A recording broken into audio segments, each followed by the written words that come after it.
Yes, Kenya. Tamu sana, tamu sana, tamu sana, yes, tamu sana. There is a video that is currently going viral. In this video, Peter Munya is seen aggressively campaigning for Raila Odinga in Meru. So in this video right now, or rather in this analysis, I want us to have a look at that short clip of Peter Munya, after which, as usual here, we are going to dissect that to see exactly its deeper political meaning. Have a look at this. Yes, that's Peter Munya yesterday in Meru. What does that mean politically? That's our analysis and discussion right now. If in case you've just bumped here for the very first time, subscribe, give this video a like. Thank you, God bless you, God bless Kenya. What does that mean? For many years, campaigning for Raila Odinga on the mountain was something unheard of. In fact, it was said that selling Raila Odinga in Mount Kenya is like selling pork to a Muslim. And we are seeing there, Peter Munya is selling Raila Odinga to the mountain. And from the response of those people there, or rather from that crowd, they are gladly welcoming and embracing Peter Munya's message. The first meaning, besides Kiraitu Murungi, Peter Munya is appearing as an effective grassroots mobilizer who Uhuru and Raila Odinga should use to sort out things in Maryland. And I've been consistent here that if you have Kiraitu Murungi and Peter Munya on your side, then largely you have over 50% of the Meru vote. But as things stand today, Kiraitu Murungi, even though he has shown signs that he will support or work with Raila Odinga, he's still dilly-dallying.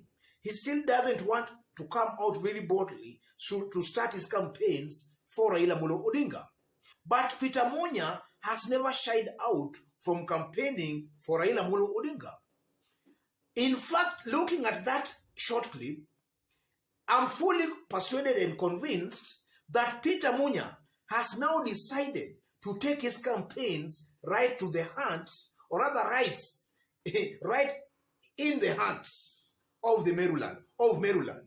And that's exactly what Peter Munya is clearly doing there. He's a very aggressive, effective, and a good grassroots mobilizer. That comes out very clearly. Secondly, Raila phobia is clearly dying out on the mountain.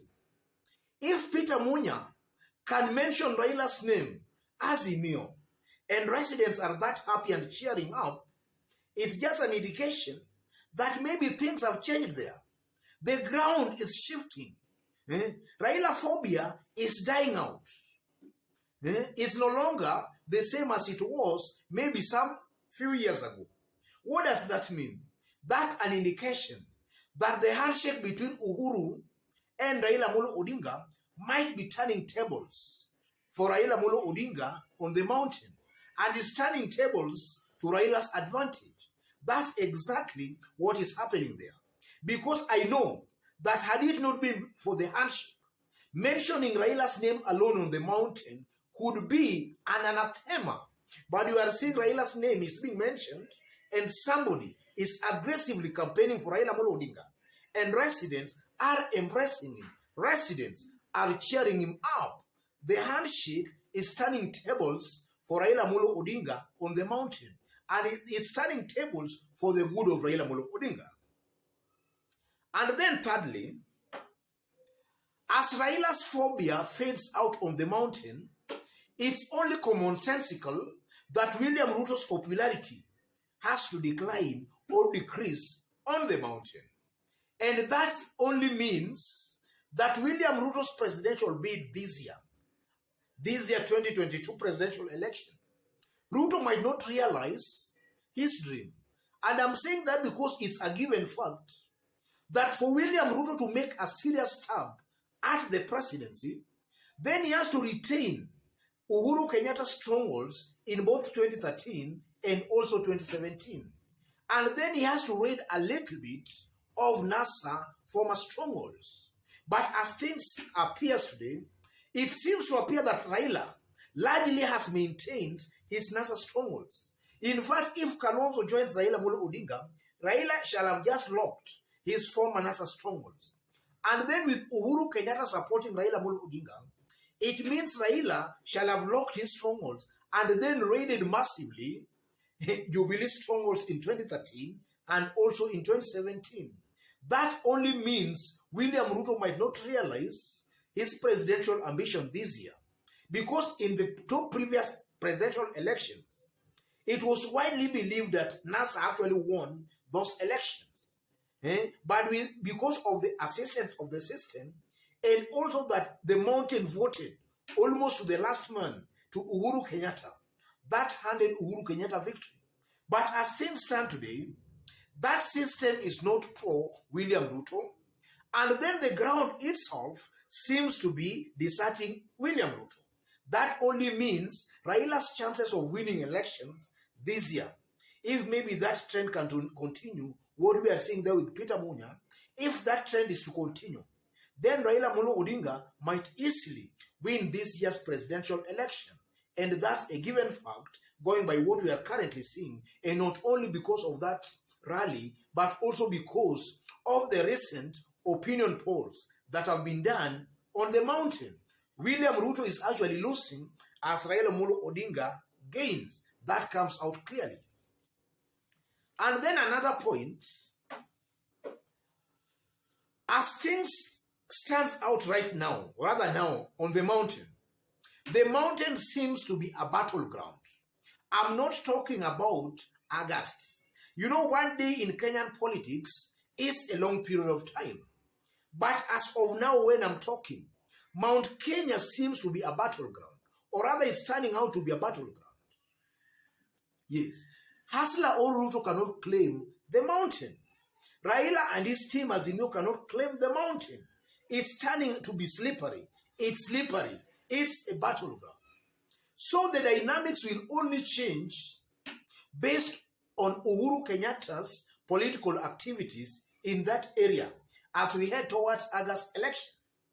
If Uhuru will go to the people, to the ground to aggressively campaign for whichever candidate, in this case is believed Raila Molo Odinga, if Uhuru will do that, I'm fully persuaded that a good majority of residents of Mount Kenya will go the Uhuru Kenyatta way.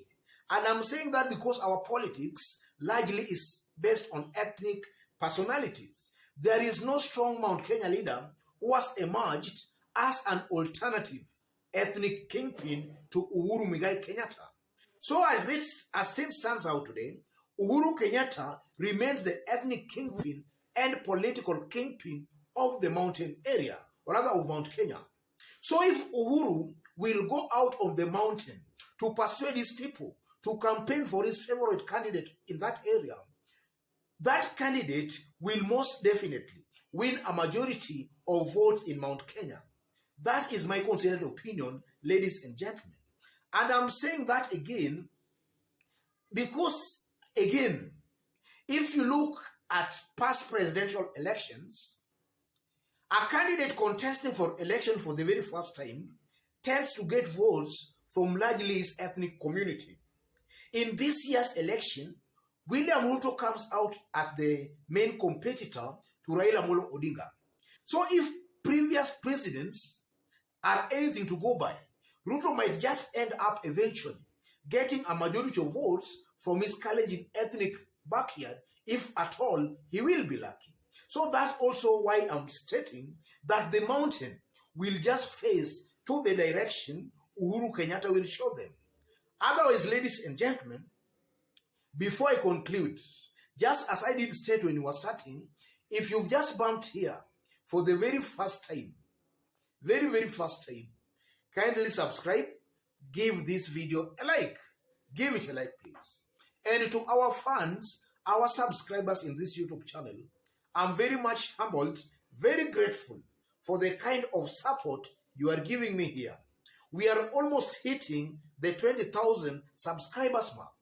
That's not a feat that easy to achieve, but we are achieving that because of your continued support in this YouTube channel. God bless you. God bless Kenya. Tamu sana, tamu sana, tamu sana.